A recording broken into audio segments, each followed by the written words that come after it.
Hello everybody, welcome to another episode of Mr. Spreadsheet Guy. I've got a very fun episode planned today.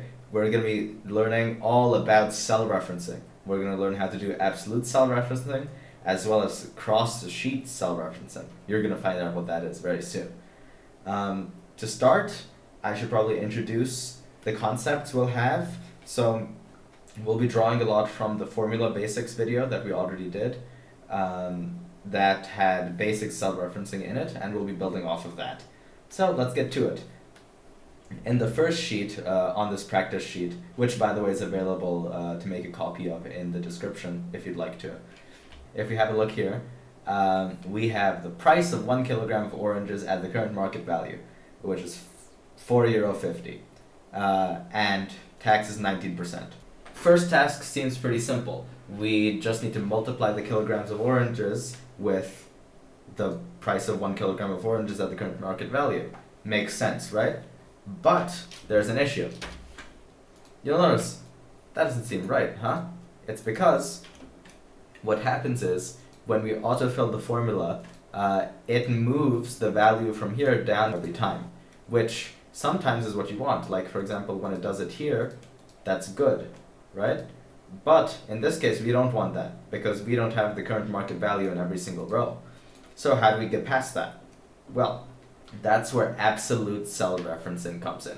So absolute cell referencing is a cell reference which no matter how you move the formula, it'll always go exactly to the same cell. And the way we use absolute cell referencing is by putting a little dollar sign in front of both the row and the column of the cell that we're referencing. So now that we've done that, if we press enter and then drag this down, you'll notice the prices work, right? Very good. And now we have another task. Well, firstly, let's just drag this down to the bottom. Now we have another task. We need to calculate the price including tax. So I'll give you a few seconds to try this on your own. Remember, we know tax and we know current price now.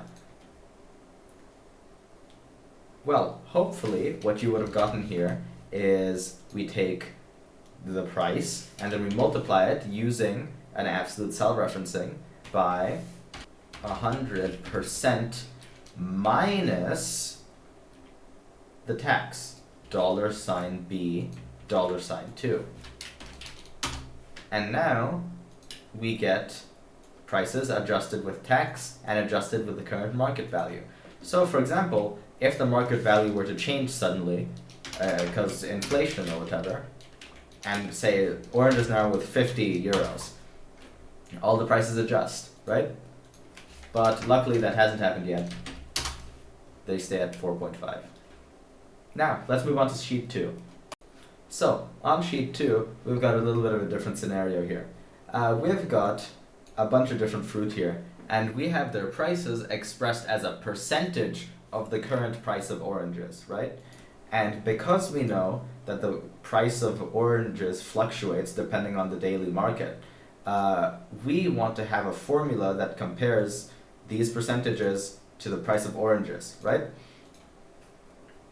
So basically what we'd end up doing is we'd have to figure out a way to multiply the price as a percentage of an orange with the price of a current orange. And how would we do that? Well, that's where the second concept comes in, cross-sheet cell referencing. So, the way we'd do this is we'd have to do equals, right? And then we'd take the percentage, of course, times, and then we'd have to go over to this other sheet, and it's very useful. It lets you just copy over here. There we go. And, of course, remember, always, absolute reference. There you go. And now we have the prices filled in. So, that went by a little bit quickly. Let's see what actually happened. What we did was we took the percentage and then we multiplied it by the price of oranges. But in order to tell the spreadsheet that we're supposed to take the value from a different sheet, we have a different notation here. You have to put in the name of the sheet and then a little exclamation mark to indicate that it's a sheet. and then you can put in the value of the cell that you're referencing. And of course we use absolute cell referencing. So let's move on. Third sheet. So if we have a look here, we'll notice we have a bunch of random fruit and we have kilograms ordered of that fruit. And we want to figure out the price including tax. I'll give you a few seconds to think of how we could do this. So let's try this out. First thing that most of you would have probably gotten is we have to use cell referencing to a different sheet. So sheet 1, and that's our tax, right? But of course we have to do 100 minus the tax, or 100% minus the tax. And now what can we do? Well, we want to multiply this by, of course, the kilograms ordered and the price of the fruit. But wait a minute, how are we supposed to get the price of the fruit if it only gives us the fruit's name here, right? And this is where our third handy dandy tool comes in. It's called the lookup function. So Spreadsheets, Google Sheets, has a very special function which allows you to take a text value and look up a number that corresponds to the text. So for example, it would read grapefruit here and be able to check how much is a grapefruit worth and then add that in. So now you may be thinking, how do we do this? Well, there's a couple of different factors because it's a very complicated function. Firstly, we have to type in VLOOKUP, standing for vertical lookup. So a VLOOKUP function has 4 different arguments that it requires. And this means we need to have 4 different values in here separated by commas. So what are the arguments? Well, the first argument is what's the text value that we need to search up. That would be grapefruit, or the fruit column, right? So A2 in this case. Second value is where do we search it up? And this is where we'd go over to our sheet 2 and we'd copy over,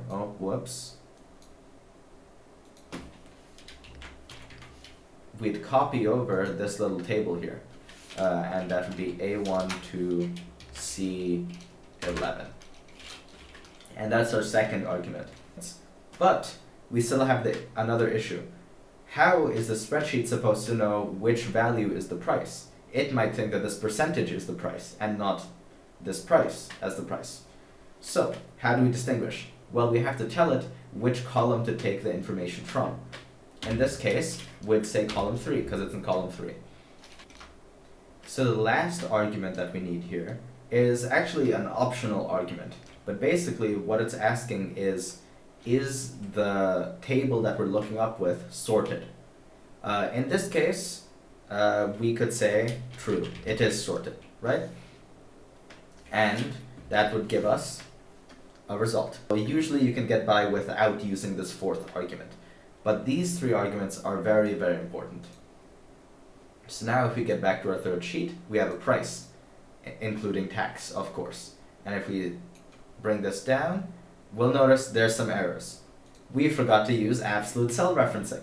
So right here, we should be using an absolute cell reference with the table that we specify in the lookup function.